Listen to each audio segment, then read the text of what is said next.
오늘 함께 묵상할 하나님의 말씀은 구약 성경 룻기 2장 1절부터 마지막 23절까지입니다.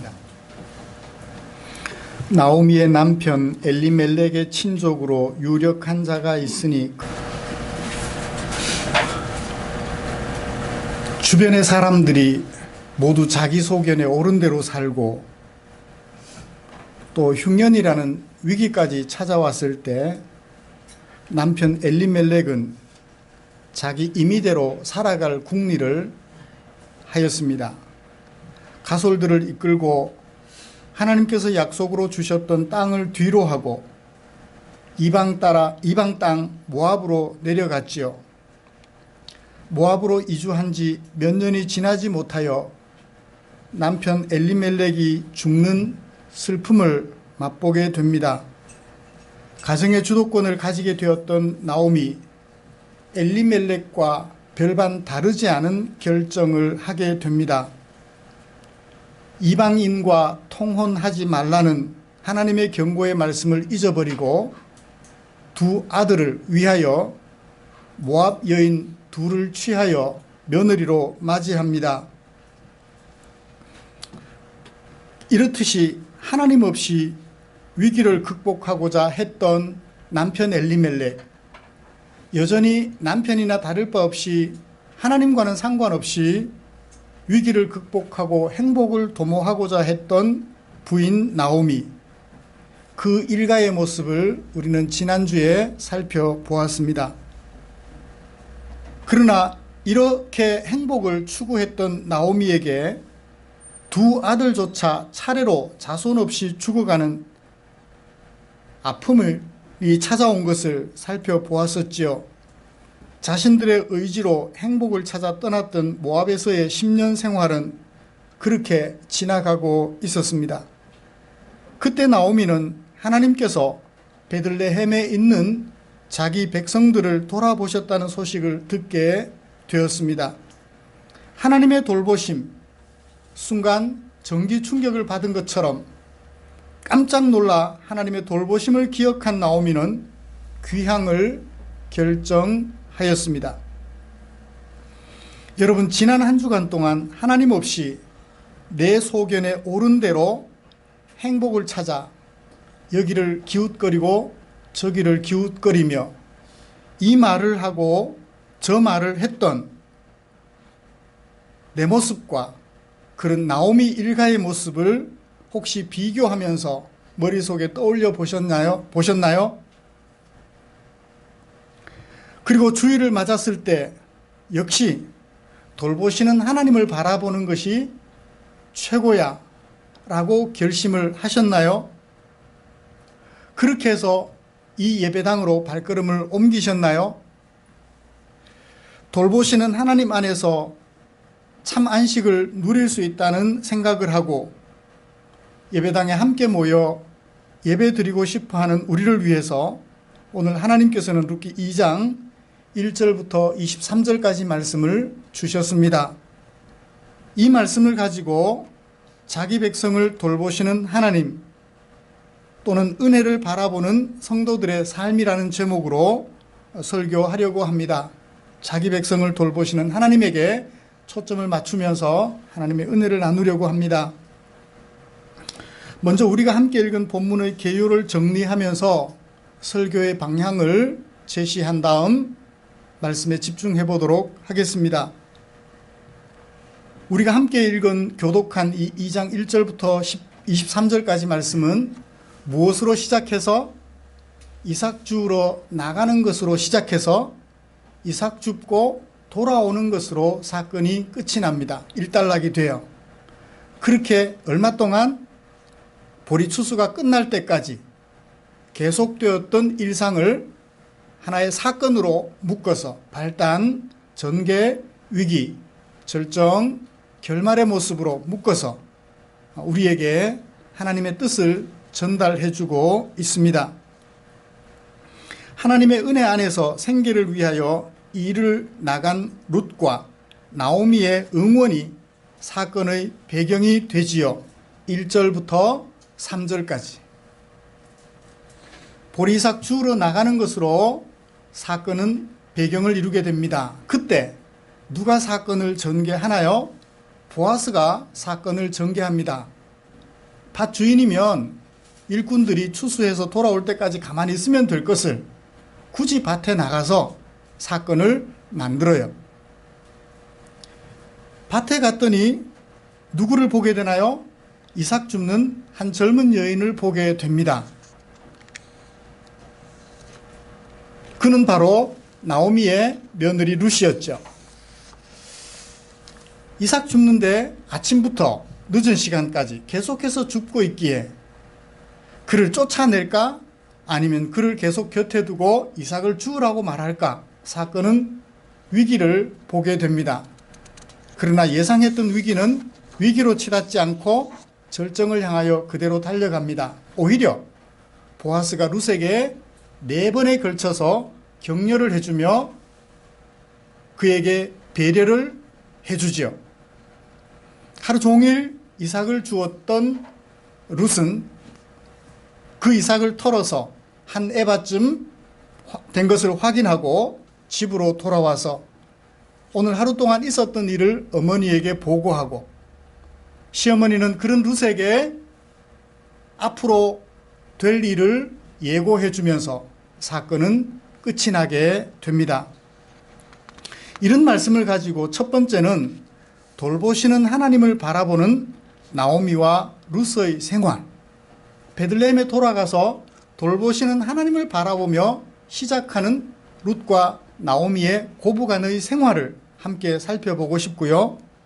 마지막으로는 하나님을 대신하여 룻과 나오미를 돌아보는 보아스의 모습을 살펴보면서 오늘 설교를 마무리하려고 합니다.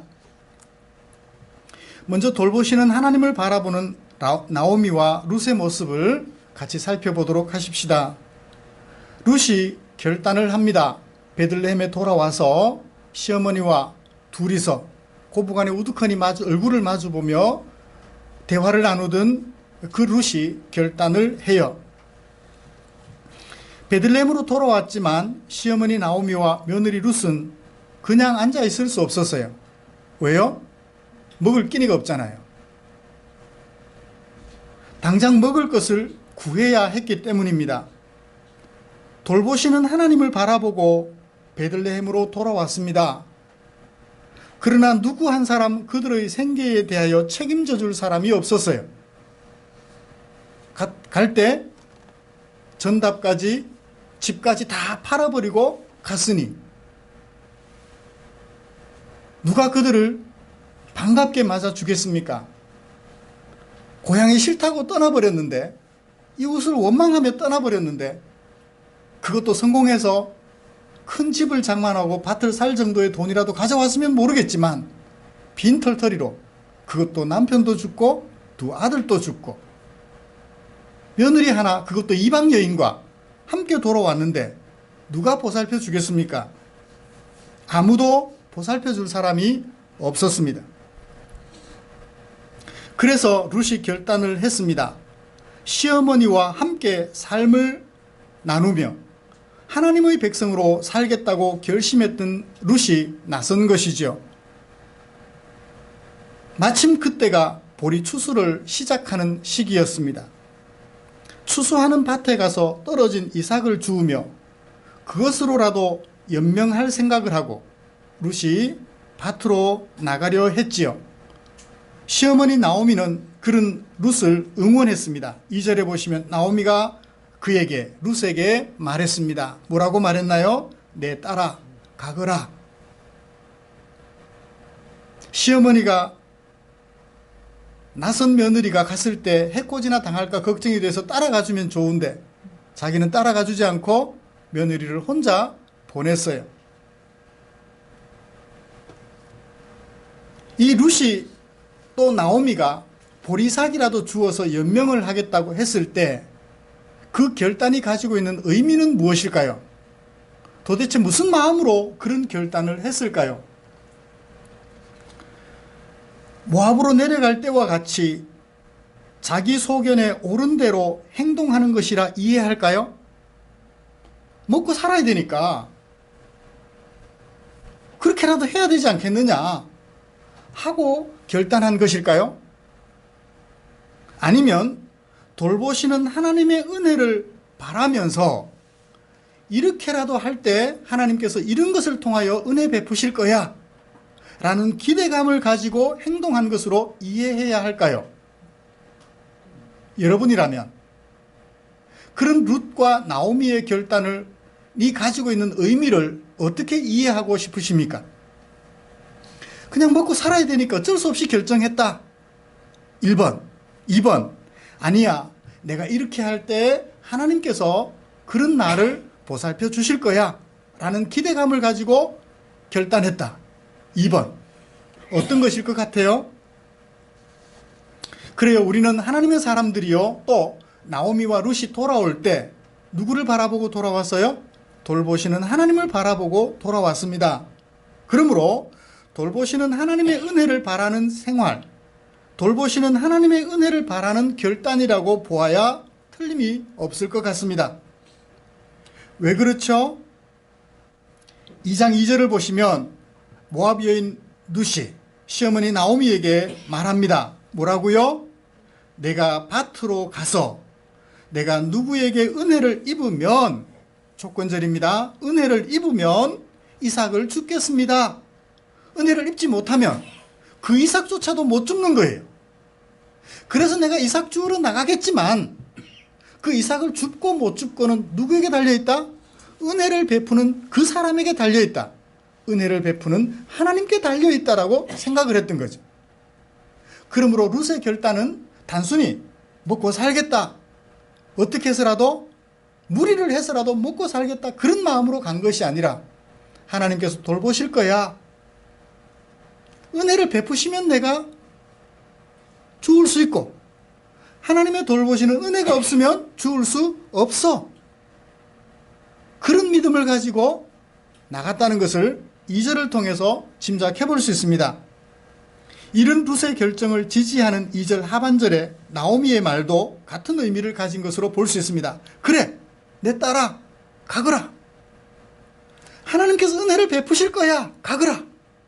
그런 의미가 담겨 있는 것으로 보아 틀림이 없을 것 같습니다. 이렇듯 룻과 나오미는 돌보시는 하나님의 은혜를 바라고 행동 방향을 결정하고 결단을 내렸던 것이라고 볼 수 있겠습니다. 자, 이때 돌보시는 하나님의 은혜를 바라보고 살아가는 성도의 삶이란 도대체 어떤 것일까요? 우리가 마음속에 궁금증이 솟아오르게 됩니다. 돌보시는 하나님, 하나님께서 돌보시는데 뭐가 걱정이야? 그리고는 고부간에 가만히 앉아서 마당이나 쓸고 기다리는 거예요. 하나님, 우리를 돌봐주십시오. 자고 나면 어떤 사람이 손에 보리를 한 자루 들고 우리 집에 갖다 줄 수 있게 해주세요. 돌보시는 하나님 기다리는 거 맞나요? 아니라고는 못하죠. 제가 서울에서 생활할 동안 교육전도사 시절인 걸로 기억합니다. 명절을 맞아서 이제 상옥에 와서 아버지 어머니 가족들과 함께 좋은 시간 보내고 올라갔어요. 집에 도둑이 들었어요.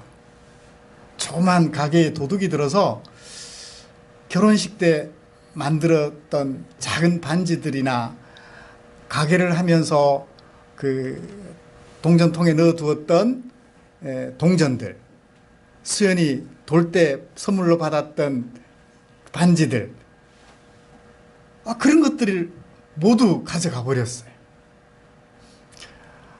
속이 얼마나 안타깝고 답답하든지 하나님의 돌보시는 은혜를 기도했어요. 하나님, 제가 그 사람 다 용서하겠습니다. 내일 아침에 자고 일어났을 때 그 사람이 그것을 보자기에 사서 제게 가져다 주시면 제가 그 사람 용서하고 사랑하겠습니다. 가져다 줬을까요? 안 가져다 줬을까요? 하나님께서 안 돌봐주시더라고요.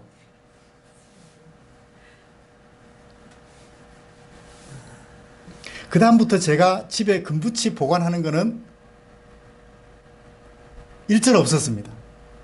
집에 귀한 것이 있으니까 그거 지키려고 고민해야 될 것이 너무 많아서 귀한 것을 집에 두지 않아야 되겠다.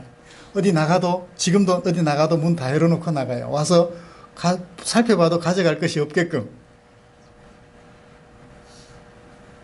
신방을 가도 그냥 문 다 열어놓고 가요.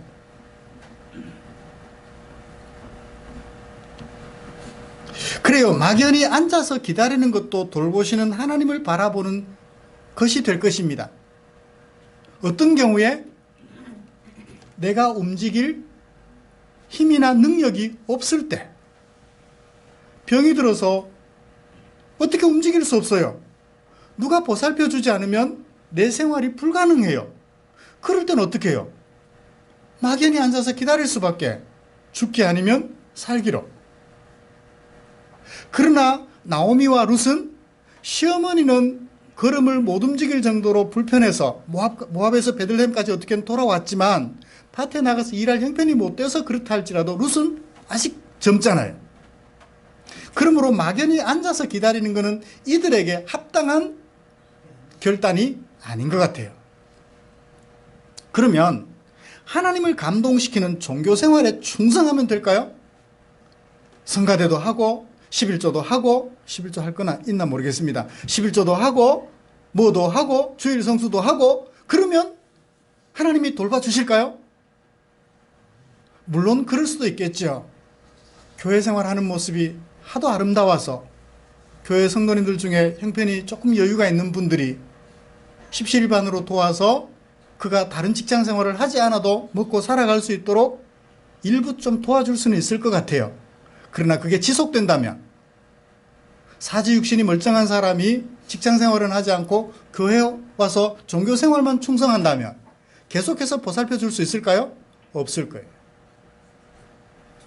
돌보아주시는 하나님의 은혜를 바란다는 것은 그러면 무엇일까요? 하나님의 말씀에 부합하고 그리고 또 자신의 능력에 맞는 일을 시작하면 그 일을 통해서 하나님이 보살펴 주시는 거예요. 룻이 말하잖아요. 지금 내가 할 수 있는 일은 뭐라고요? 나가서 추수하는 보리밭에 가서 이삭 줍는 것이 룻이 할 수 있는 최고의 일이에요. 고향도 아닙니다. 친정집에 식구들도 있지 않아요. 시댁의 식구들도 아무도 없습니다. 시댁 친척이 있어요. 가까운 친척이 한 사람 있지만 별로 관심이 없습니다. 아무런 바탕이 없어요.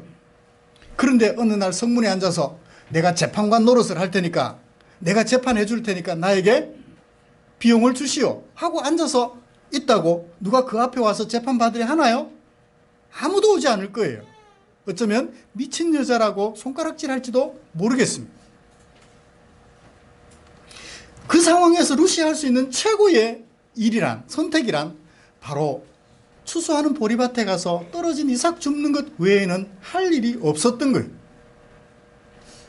자, 파종기라도 되면 옆에 집에 가서 보리를 구워다가 파종이라도 할 텐데, 파종기가 아니고 추수기예요. 추수기면 우리나라 태양력으로 바라볼 때 5월, 6월 정도. 그때는 아무것도 할 것이 없어요.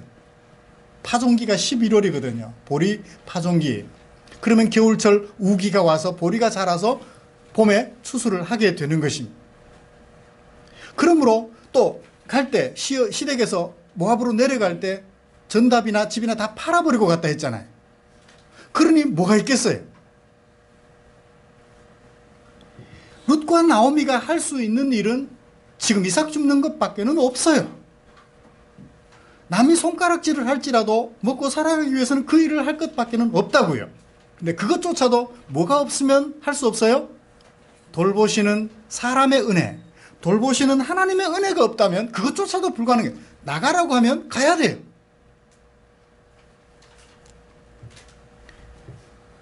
그렇다고 구걸할 수도 없고요. 고부간의 여성 두 사람이 할 수 있는 것이라고는 이삭 줍는 것이 최선이었습니다. 돌보시는 하나님께서 베푸실 은혜를 기대하면서 할 수 있는 일을 하는 것이 뭐라고요? 돌보시는 하나님의 은혜를 바라보는 성도들의 삶이더라는 것입니다. 하나님은 어떻게 룻과 나오미를 돌보셨나요? 3절을 보십시오. 룻이 가서 이삭을 줍는데 마침 누구 밭에서 주웠어요? 보아스라는 사람의 밭에서 주웠다고 합니다. 그 보아스는 누구의 친척이에요? 남편 엘리멜렉의 조금 먼 친척이에요. 친척이 두 사람이 있는데 한 사람은 좀 가까운 친척. 나중에 사장에 가면 나옵니다. 한 사람은 좀 먼 친척인데 마침 먼 친척의 밭으로 룻의 발걸음이 옮겨졌던 거예요. 누가 돌보시고 누가 인도하셨을까요? 하나님께서 돌보시고 하나님께서 룻의 발걸음을 인도해 주셨던 것입니다. 룻기 저자는 1절과 3절에서 그것을 두 번 기록해 줌으로써 그런 하나님의 돌보시는 은혜가 룻의 발걸음을 인도하여 보아스의 밭으로 인도했다는 것을 분명하게 밝혀주고 있습니다. 그러므로 룻과 나오미는 하나님의 돌보심을 바라며 사는 삶을 제대로 시작했다고 정의 내릴 수 있을 것 같습니다. 사랑하는 성도 여러분, 오늘날 하나님의 은혜를 바라며 살아가는 우리는 어떻게 생활해야 할까요? 그때는 룻이었어요. 이제 우리에게로 돌아와 보십시다. 하나님의 돌보시는 은혜를 바라고 살아가는 우리들의 삶은 어떠해야 할까요? 성적을 상대평가를 하다 보니까 1등이 있으면 꼴찌가 있게 마련이에요.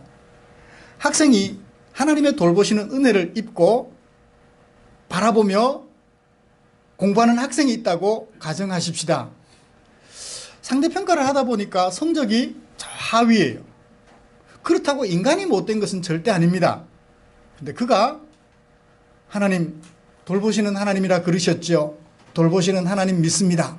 내가 이번에 서울대학 가려는데 저를 꼭 보살펴 주세요. 서울대학교에 원서를 냈어요. 돌보시는 하나님의 은혜를 바라보는 학생의 삶일까요?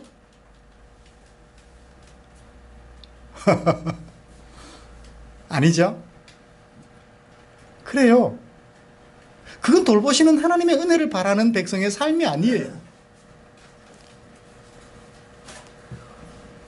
성적도 상대적으로 매기지만 취업도 상대적으로 해요.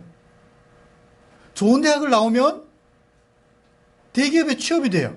그런데 대학에 들어가서 성적이 여의치 못한 학생이 또 고민을 합니다. 돌보시는 하나님, 하나님만 바라봅니다. 하나님 믿습니다. 40일 금식 기도까지 해요. 이번에 삼성에 꼭 입사하게 해주세요. 돌봐주세요. 삼성에 갈 수 있을까요? 서류 전형도 안 해주더라고요. 서류 전형조차도 안 해줘요.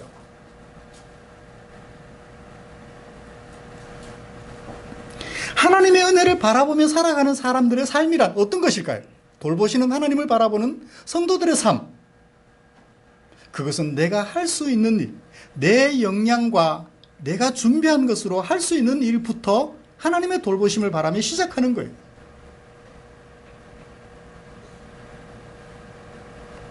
사업가들을 생각해 보십시다. 조그마한 기업을 시작하는 사람이 지금 당장이라도 대기업을 이뤄보겠노라고 은행으로부터 100억 융자를 내요. 내줄 리도 만무하겠죠? 100억이면 대기업을 이룰 수 있나요? 잘 모르겠습니다. 농사를 짓는 사람이 하나님 올해 제가 11조를 1,000만 원을 하겠습니다. 농지는 고작 1,000평 가지고 있는데 돌보시는 하나님을 믿는다고 그렇게 억지 주장을 하며 믿는 것은 결코 보편적인 현상은 아닐 것입니다. 어쩌다가 천에 하나 만에 하나 하나님께서 그렇게 하실 수 있어요. 그것은 그 사람이 이뻐서가 아니라 하나님께서 그 사람을 통해서 뭔가 나타내 보여야 하실 목적이 있을 때 그렇게 하실 수 있죠. 독사에 물려도 안 죽을 수도 있어요. 하나님께서 그 독사에 물린 사람이 죽지 않게 해야 될 이유가 있을 때 그를 안 죽게 하실 수도 있어요. 그러나 보편적으로는 예수를 믿어도 독사에 물리면 죽게 돼요.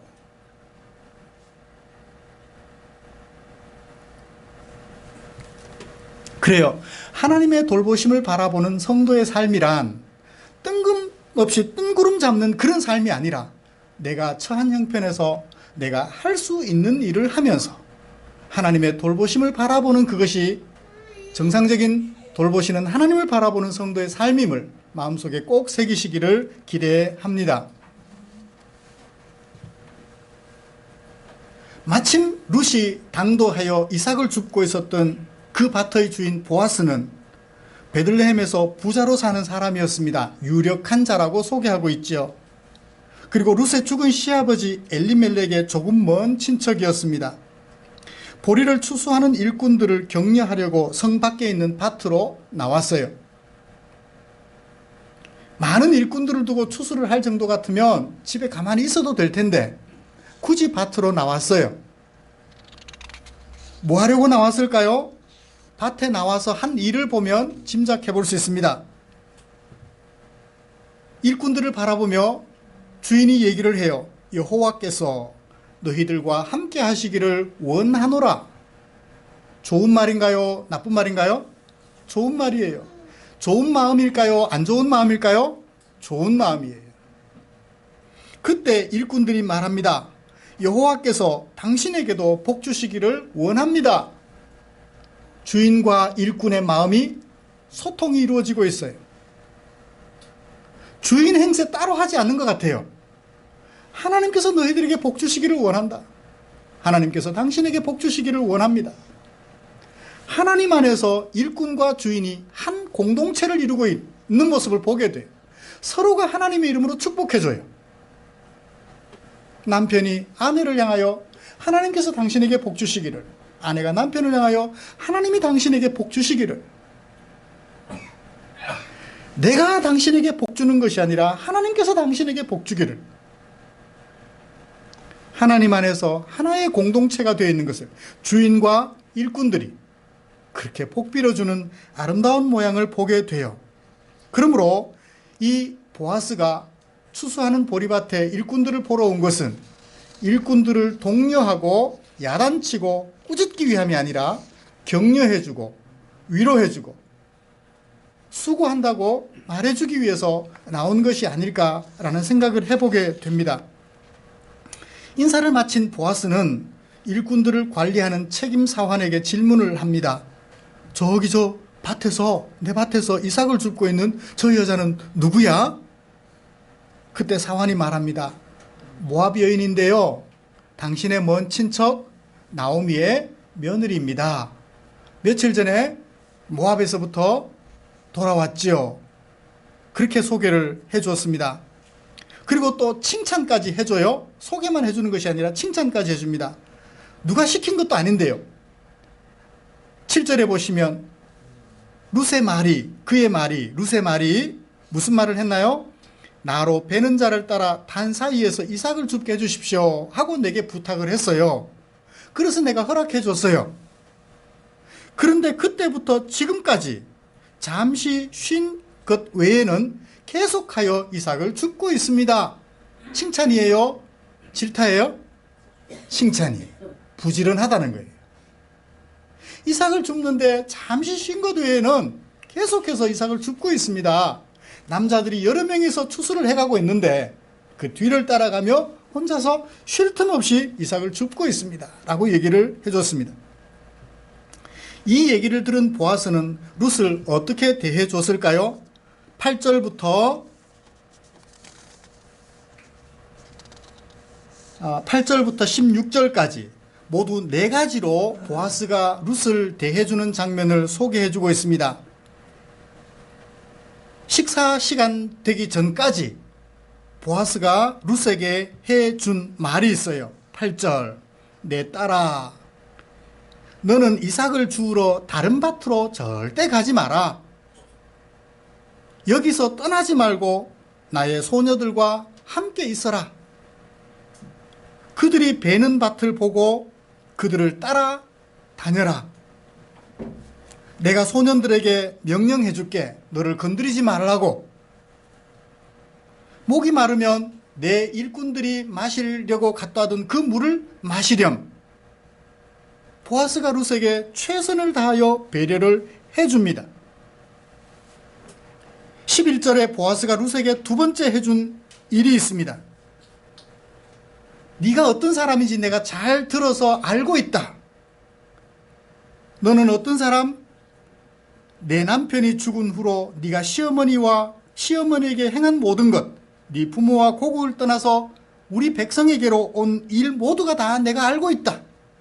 내 귀에 들려졌다. 그러면서 보아스가 룻에게 축복을 해줍니다. 여호와께서 네가 한 일에 보답해 주시기를, 여호와께서 너에게 상 주시기를 원하노라. 세 번째, 이제 식사 시간이 되었어요. 식사 시간이 되었을 때 보아스가 뭐라고 말합니까? 룻에게 이리로 와라. 그리고 여기 앉아서 내가 먹는 떡을 같이 먹자. 그 떡 조각을 어디에 찍어라? 초에 찍어라. 우리 같으면 어디 찍는데? 좀 넉넉한 집에는 꿀에 찍어 드시고, 다른 사람들은 어디 찍어 드셔요? 초에 찍어 먹나요? 여기 초. 네? 설탕에 찍어. 아마 우리 떡과 이스라엘 떡이 좀 다른가 봅니다. 그러니까 초에 찍어 먹죠. 자기 먹는 것을 같이 먹게 해줘요. 마지막 네 번째 15절, 보아스가 룻을 위하여, 룻이 이삭을 주러 이제 식사를 마치고 이삭 주러 떠날 동안 자기 일꾼들을 부릅니다. 자기 소년들에게 말해요. 저 여인 룻이 이삭을 줍는 일에 책망하지 말고 꾸짖지 말고 오히려 어떻게 해줘라? 이삭을 고의로 떨어뜨려 줘라. 그렇게 배려를 해줍니다. 여러분, 보아스가 룻을 대하는 이런 대접을 어떻게 이해해야 할까요? 젊은 여자라서 탐심이 생겨가지고 배려를 해준 것일까요? 그가 한 말을 잘 들어보십시오. 중간에 했던 좋은 말, 두 번째 말이 있습니다. 너에 관련된 이야기를 잘 들어서 알고 있다. 그래서 어떻게? 여호와께서 네게 보답해 주시고 여호와께서 네게 상 주시기를 원한다라고 말할 것 같으면, 젊은 여자라서, 그것도 임자 없는 여자라서 그렇게 보기는 어려울 거예요. 정말 그를 축복해주고 귀하게 여겨준 것 같아요. 그래서 최선의 배려를 아끼지 않고 해주는 것으로 볼 수 있습니다. 그런 보아스를 대하는 룻의 마음도 이해할 수 있어요. 10절을 보시면 룻이 말합니다. 당신이 어찌하여 내게 은혜를 베푸시며 나를 돌보십니까? 보아스의 의도가 좋은 의도라는 것을 아주 개슴츠레한 이상한 눈빛하고, 그죠? 여자를 탐하는 이상한 눈빛하고 정말 배려해주는 그 눈빛하고 선한 눈빛이 구분이 될 거예요. 룻은 그걸 본 것 같아요. 그래서 말합니다. 어찌하여 나는 이방 여인인데 당신이 이렇게 내게 은혜를 베푸시며 나를 돌보아 주십니까? 그리고 하나님께 복까지 빌어주시다니요. 그러므로 보아스가 룻을 대하여 베풀어준 네 가지 배려는 선한 의도이며 참으로 아름다운 것, 지금 룻에게 그리고 나오미에게 꼭 필요한 것으로 베풀어 준 것을 볼 수 있어요. 정말 안 좋은 마음이었다면 이제 줍지 마라 하고서는 보리를 추수해가지고 이만큼 보리 한 가마니라도 딱 갖다 주면서 며느리 내게 주시오, 그렇게 할 수도 있잖아요. 그렇지 않고 자존심 상하지 않게 어떻게 해요? 이삭을 떨어뜨려줘서 이삭 줍고 그것으로 만족하며 살아갈 수 있도록 최선을 다하여 배려를 해주고 있는 거예요. 이 배려는 누구를 바라보고 베들레헴으로 돌아온 나오미와 룻의 마음을 흡족하게 했을까요? 돌보시는 하나님을 바라보고 온 룻과 나오미의 마음을 흡족하게 해줬던 것 같아요. 하나님께서 누구를 통하여? 보아스를 통하여 나와 시어머니 나오미, 나와 며느리 룻을 돌보아 주셨구나 하고 마음에 확신했을 것 같아요. 사랑하는 성도 여러분, 여러분들 같으면 그런 배려를 해주고 싶겠어요?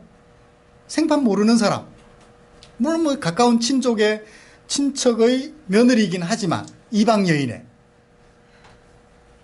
못 본 척하고 자기 곡식 축난다고 내칠 수도 있지만, 그렇지 않고 그 하는 일을 어여삐 여겨 최선을 다해 배려해주는 보아스의 돌봄, 그것은 누구를 대신하는? 돌보시는 하나님을 대신하는 아름다운 돌봄이었습니다.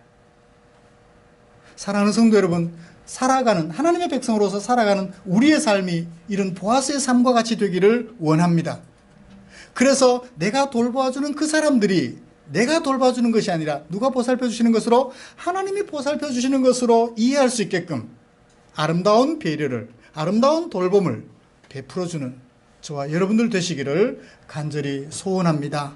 기도하겠습니다. 하나님 아버지, 감사합니다. 오늘도 우리와 함께 해주셔서 돌보심을 바라보고 하나님을 바라보는 성도의 삶이 어떠한지, 또 하나님은 어떻게 우리를 돌보아 주시는지를 말씀을 통해서 살펴보았습니다.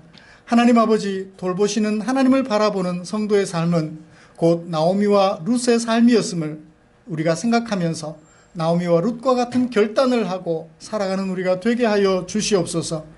그리고 보아스처럼 돌보시는 하나님을 경험하지 못하여 힘들어 안타까워하는 사람들이, 나오미와 룻과 같은 사람들이 주변에 있다면 보아스와 같은 마음을 가져 하나님의 신실한 마음으로 그들을 보살펴 주어서 그들로 하여금 돌보시는 하나님을 경험하며 살아가도록 힘쓰는 일에 최선을 다하게 하여 주시옵소서. 예수님의 이름으로 기도드리옵나이다. 아멘.